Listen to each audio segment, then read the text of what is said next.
بسم الله الرحمن الرحيم. اهلا بيكي في مطبخ فوفا. ان شاء الله النهارده انا جايه اقدم لكم طريقه كبده الفراخ بالصويا صوص. الطريقه سهله جدا والطعم بيبقى لذيذ قوي، هيعجبك. بس الاول ما تنسيش اللايك والاشتراك في القناه وتفعيل الجرس علشان يوصلك كل جديد من مطبخ فوفا. دلوقتي انا هقول عن المكونات. انا عندي نص كيلو كبده، انا غسلاها كويس جدا بالليمون وبالخل والملح، وبعد كده صفيتها في مصفى، نزلت ميتها كلها زي ما انت شايفه. احنا بنقطعها قطع كبيره، ما نقطعهاش قطع صغيره. عندي طماطمايه متقطعه قطع صغيره، عندي معلقه توم مفروم، فلفل اخضر واحمر واصفر زي ما انت شايفه متقطعه قطع صغيره، بصله متقطعه قطع صغيره برضو، وعندي الصويا صوص. وبالنسبه للتوابل بتاعتي في ملح وكمون وفلفل اسود وحبهان ورق لورا مطحونين. دلوقتي هنبدا مع بعض. انا حاطه طاسه على النار، هنزل فيها بمعلقتين زيت ذره. يلا بينا نبدا. دلوقتي انا حطيت طاسه على النار اهيت، فيها معلقتين زيت ذره. اول ما الزيت يسخن هبتدي انزل بالبصله. بسم الله الرحمن الرحيم. اهو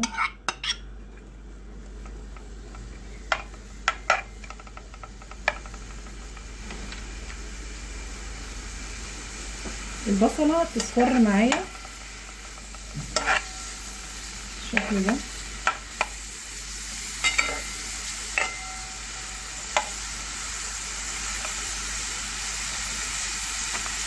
زي ما انت شايفه انا عايزه اللون دوت من البصله اهي. دلوقتي بقى هبتدي انزل بالكبده.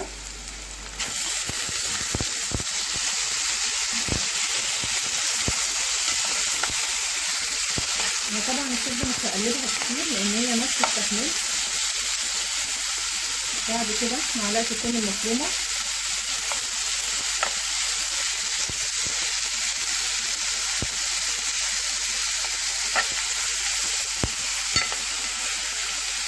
بالشكل ده كده. تبقي مغطيه عليها.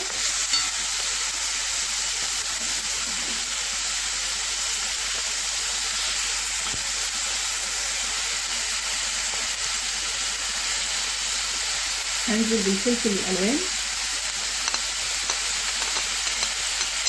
ولو حابه تزودي فلفل حار ممكن برضو على حسب الرغبه. تمام. طماطم،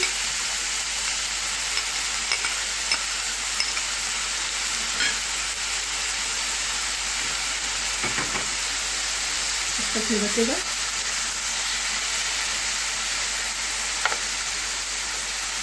معايا الملح، كمون،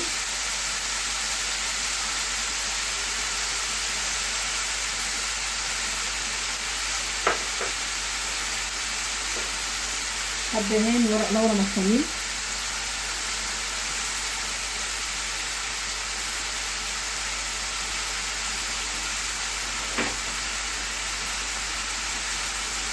الفلفل الاسود.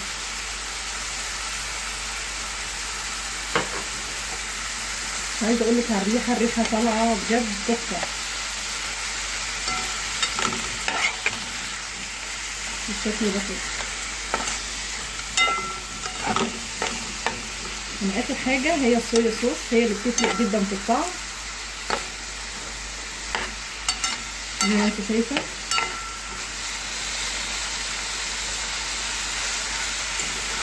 ريحه حلوه قوي. دلوقتي هنزل بقى بالصويا صوص. انا الصويا صوص اللي انا جايباها دي اللي هي اللون الفاتح، في منها غامق وفاتح. انا هحط معلقتين اهي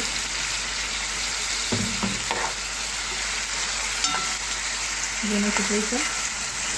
هسيبها بقى اوطي عليها، هي ما بتاخدش وقت خالص، يعني بالكتير قوي ربع ساعه وهتكون استوت بالشكل ده كده.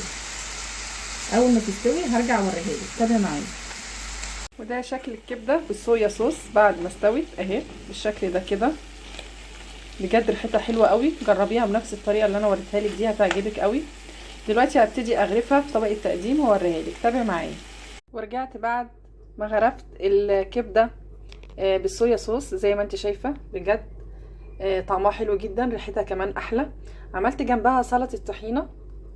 سلطه الطحينه دي ليها فيديو على القناه لو حابه تشوفيها، موجود زي ما انت شايفه اهي، الفلفل الالوان والبصل والثوم، طعمها بجد حلو قوي، هيعجبك جدا.